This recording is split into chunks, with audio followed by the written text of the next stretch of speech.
is Rachel, I'm 25 and I'm a digital product manager.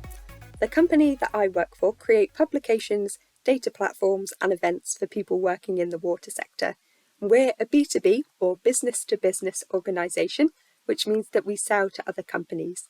What inspires me is being creative and getting to produce tangible things that people can use and can help them in their day-to-day life. A digital product manager is a job where software development and business meet, so I have to have a good understanding of tech, but also of company goals, marketing and knowledge about our customers. And in this role, I'm responsible for lots of things. So first and foremost, I manage a development team who build all of our websites and digital products. The directors at the company will tell me their grand vision for a website, and then I'm responsible for helping organise this into features. So things such as messaging, interactive maps, calendars, all sorts of stuff. And another thing I do is help create these things called wireframes, which are like very basic designs with no colour, picture or anything, but they help illustrate my ideas and explain them to the team. And so someone like the design team can then turn these into mock-ups and the developers can use these to follow to create the site. And I also have to work with lots of other teams throughout the business to find out what our customers want. And then once we've built something, I have to test it with them to check that they like it. So basically, I look after an online product throughout its whole life cycle, right from when people first think of the idea for it, up until it gets retired years down the line. And my journey to get here was a bit of a squiggly path, so I'll try and keep it brief for you. Not sure I'll succeed. At school, I was always good at maths and sciences, but I really did not enjoy them. I was so set in going into a creative career once I finished, that my mum's an engineer, my dad works in computing. They were both really keen for me to pursue a STEM subject. And I had a bit of a rebellious phase against their ideas. So for my A-levels, I did decide to do English language, music, art and maths, so it crept in there, but I didn't go all the way down that route. And this obviously doesn't lend itself to one set university course or career path, so I didn't really know what I wanted to do. And I just ended up going for something that I enjoyed, and I did History of Art at the University of Bristol. As a subject, this was really fascinating, I loved it, but the jobs once you graduate are quite few and far between. However, whilst I was at uni, I decided to do some work on the uni newspaper, where I had to do some basic digital marketing tasks and use this program called Adobe InDesign to produce the pages for the newspaper to be printed.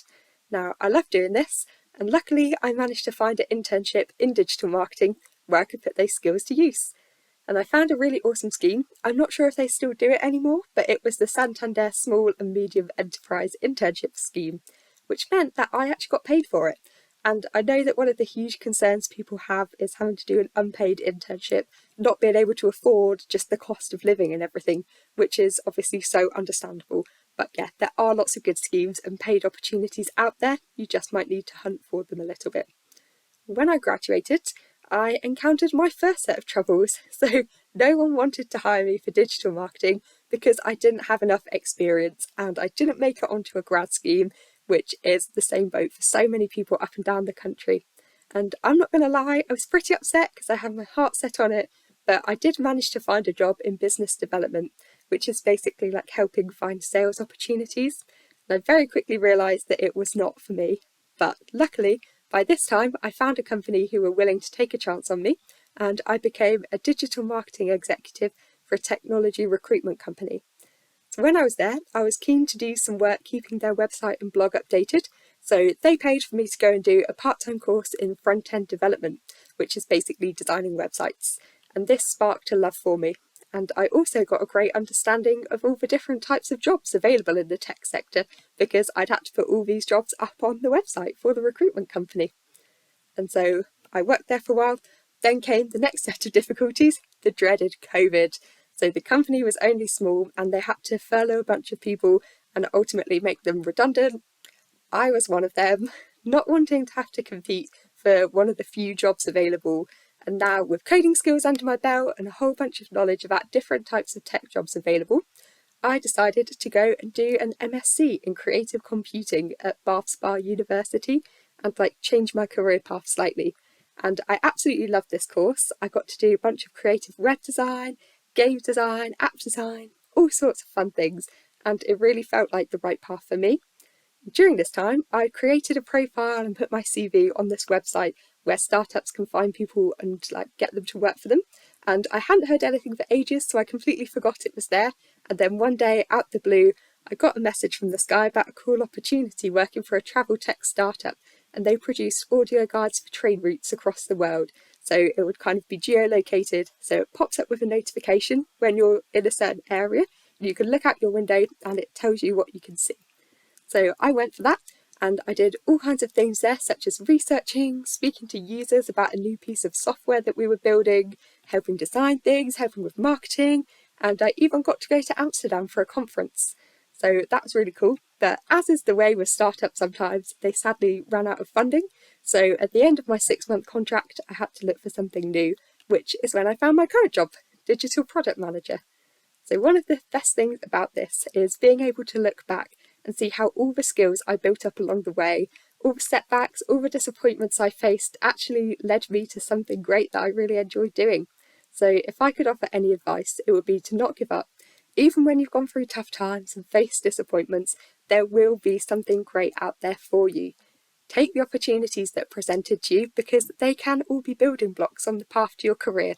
And please never be disheartened if you don't walk into a fancy high-paying grad job with a set path to follow.